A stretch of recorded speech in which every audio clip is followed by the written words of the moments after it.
So we're a typical Ohio downtown, poverty level of 28% at or below poverty.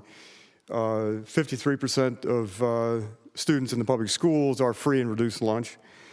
We're Rust Belt.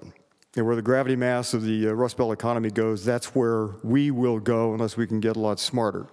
You've heard a good bit about the Evergreen Project, Ted Howard's work, and Anders Ferguson, who's here, and other people involved in that project. Detroit is not far from us.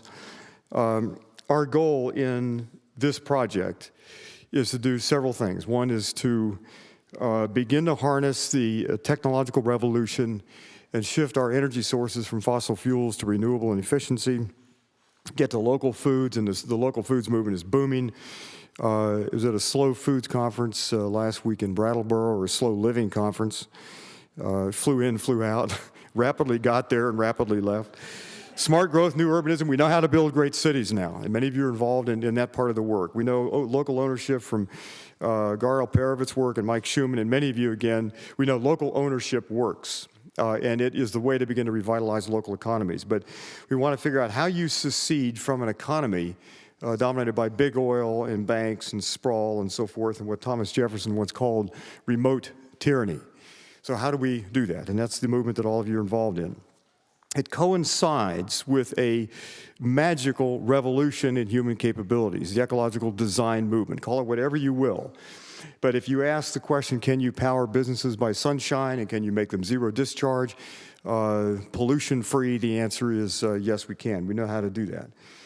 Can you power the country by sunshine, efficiency? The answer again is yes. That's not a technical issue. It isn't really even an economic issue. It's a leadership issue.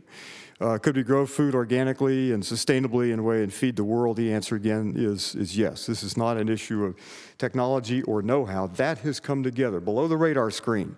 This has not been part of the public discourse. You certainly don't see it on Fox News. You don't see it much in the mainstream media, but it's happened because of the work of many of you. The Omega Institute here locally has a living building, working well, so the standards for the built environment have gone up. The standards for everything have gone up. We know how to do these things. This is where I live. We're about 83 miles from Detroit. We are about 35 miles from downtown Cleveland. Toledo is about an hour to our west. Youngstown, close to where I grew up, which is now a ghost town, pretty much is off to the east by another hour or so. This is a very typical Ohio main street. If you sell in a college town, if you sell beer and coffee and pizza, you're doing well.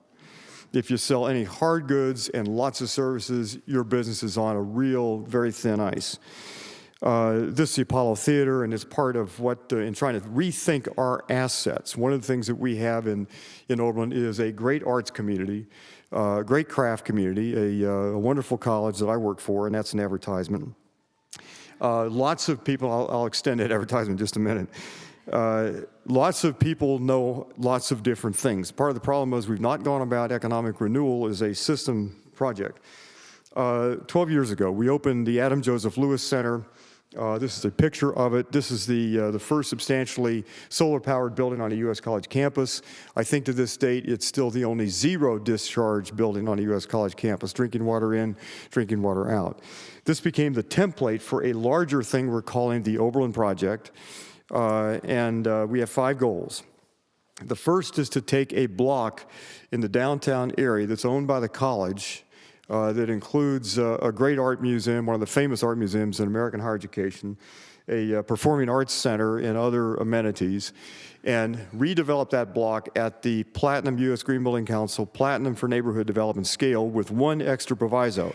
We want to make this an economic driver in a downtown. We want to, as an anchor institution, use our buying power, investing power, and so forth to change the downtown economy. Our second goal is to get to carbon neutrality. We are one of 14, we're obviously the little kid on the block, one of 14 cities selected by the Clinton Climate Initiative, which is now rolled into the C40 cities.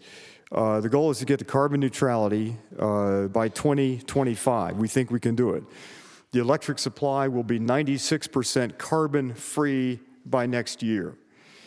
So as you begin to look at these things, you know, from this side of Mount Everest or this side of the mountain, it looks like it's an insurmountable peak to cross. In fact, when you begin to break it down into doable chunks, these things are much more manageable. Third goal is to grow 70% of our food locally. Ohio used to be farm state. We had 250,000 farms about 70 years ago. We're down to about 60 or 65,000, mostly growing corn and soybeans for the cattle business and shipping that over to the Midwest. We want to do this, as we did with the Lewis Center, as an educational project. So we put together a consortium of 4 kinds of institutions: the college, the public schools, a vocational school, and a 2-year college. And the question here is, what do young people need to know to live well in this particular world and be relevant, live lives relevant to the crises or crises that are upon us?